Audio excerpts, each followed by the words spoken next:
but screw it, I'ma do it anyway. I don't know how this will turn out, but screw it, I'ma do it anyway. I don't know how this thing works, but screw it, I'ma do it anyway. I don't know how this will turn out, but screw it, I'ma do it anyway.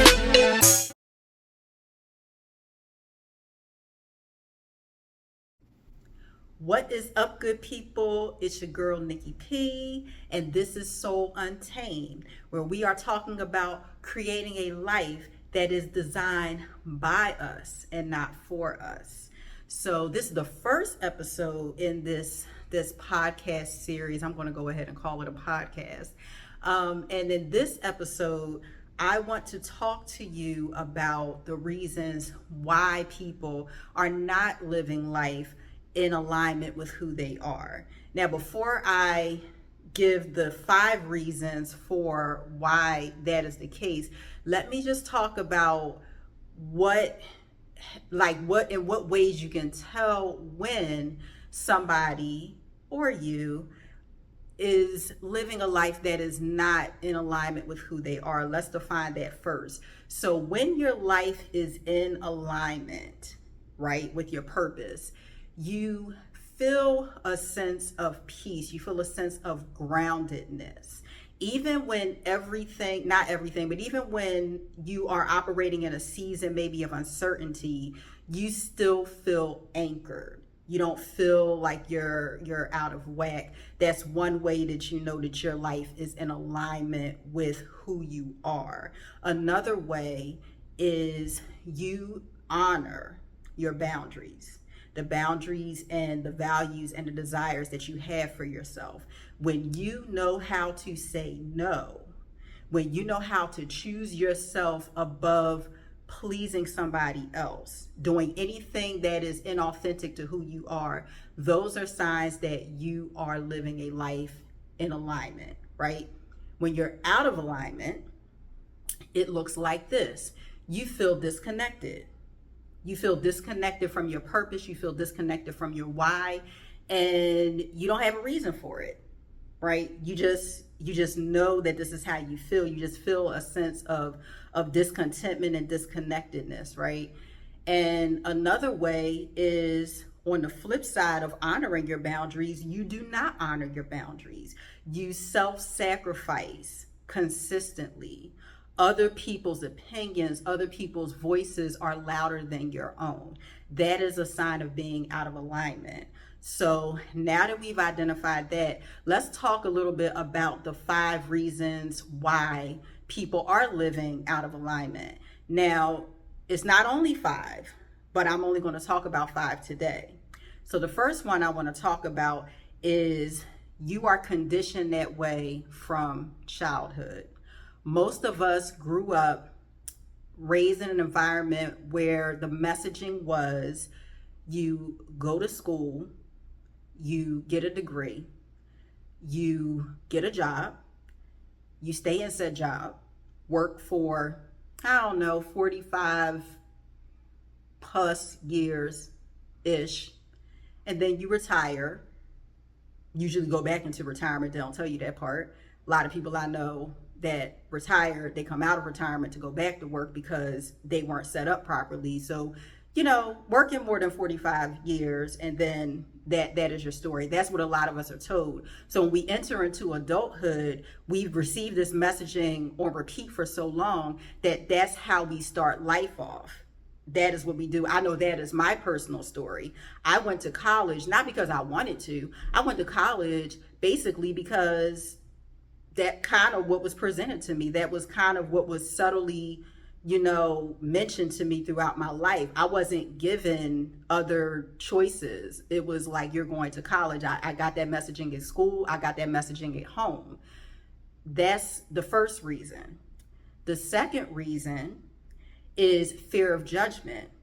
Sometimes our desires, our dreams are so big that when we say them out loud, you want to share them with the people that you love the most, right? Because you're excited about it. So you have this big dream and you tell your friends, your family, and sometimes, not all the time, but sometimes when people don't have the same vision as you, it is difficult for them to see it the way that you see it. It's difficult for them to see it as something being possible. So what they do is they'll look at you funny, maybe mock you. That on the far extreme of it, you might have somebody that actually mocks you, or at bare minimum, because they want to keep you safe and protected, they may inadvertently say things to discourage you and ask you questions like, well, are you sure? Well, nobody has really done that before. Nobody has been successful with that before. And so you start, you hear those voices in your head, and if you do go ahead with this plan, your fear now is that, well, if I try it and I fail at it, well, what are they going to say? What are my friends and family going to say to me? Are they going to drag me on social media? Like this, these are the things that you'll hear. So you become paralyzed by that fear, and then you stop making moves in your dream period because you don't want the judgment that could potentially come behind it, right? The third reason is you are unaware of what your options are. If you are only told that you can choose this or this, well, what are you going to choose? This, right? Because those are my only options. When you don't think that you have options, you find yourself just, and you'll tell yourself that. You'll just be like, well, what other choice do I have? So I just might as well just stay here. And then you'll start rationalizing it like, oh, well, it's not that bad. And, and I should really be content here, because, you start doing that. But it is around the belief that you don't have options. The fourth reason is because you prefer security over freedom. To go after your dreams, to get that free choice, the freedom to be, all of those things that come with that, it is not for the weak. It really is not, because when you are going into that space, you really don't know what it will look like on the other side. You don't.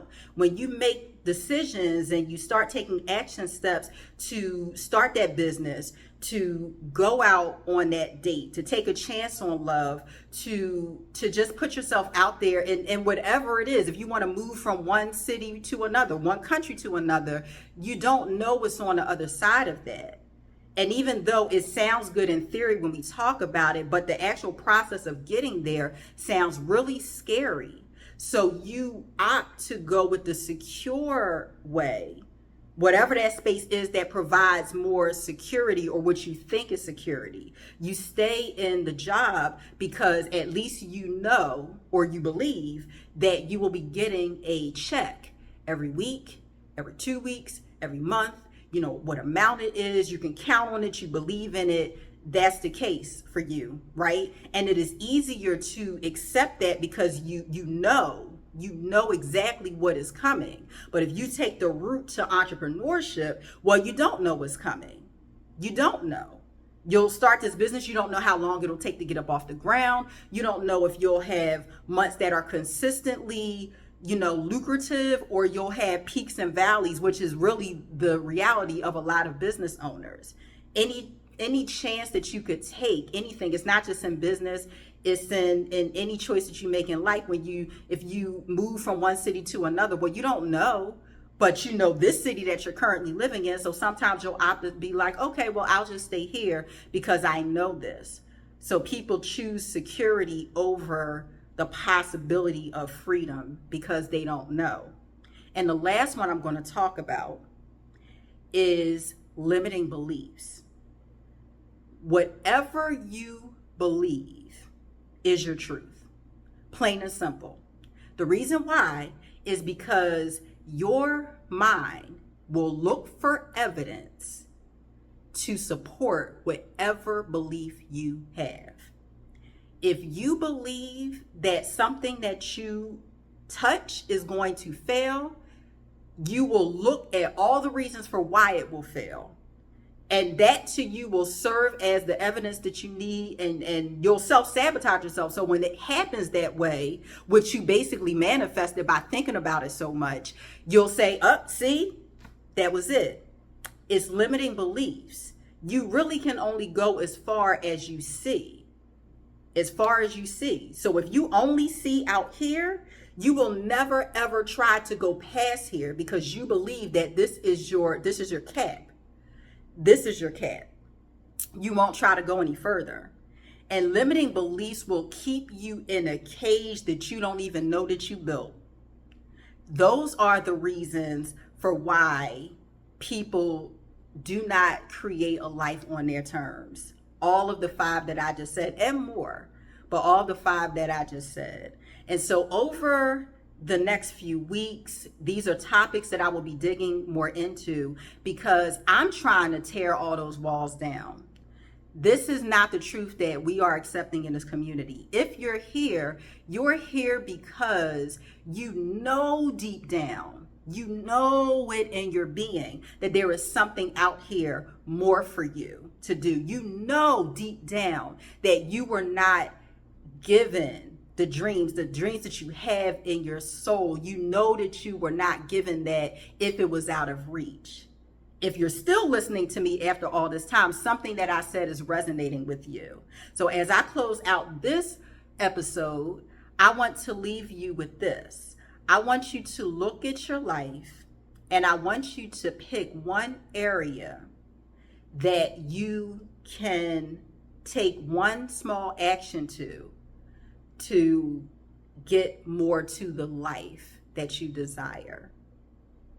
Just one small action. Don't try to do everything at once because it feels very, very overwhelming right now, right? Because you probably are in a position where what you desire seems like it is so much further than where you currently are. So I just want you to look at like just one area, just pick one and take a small action step toward getting more aligned in that specific area. You can do that for me? Good. So that is it for this episode. Please comment and let me know what you thought of the episode. If you have questions, please let me know. If you have anything to say, if you just want to pop in and say, hey girl, I'm here for that too. And I also want you to like the video. If this resonated with you, please like, please share, and tell me what it is that you want to hear. Tell me if there is anything specifically that you feel is keeping you stuck in a cycle of living a life that is designed by somebody else, but you're living it. Put that in the comments as well. Send me messages, DM me, and let me know what it is that you want to hear. I am here for you. We are in this together. Let's create a life of alignment. Let's be happy. You know what I mean? Let's be happy in this life. Until next time, it's your girl, Nikki P.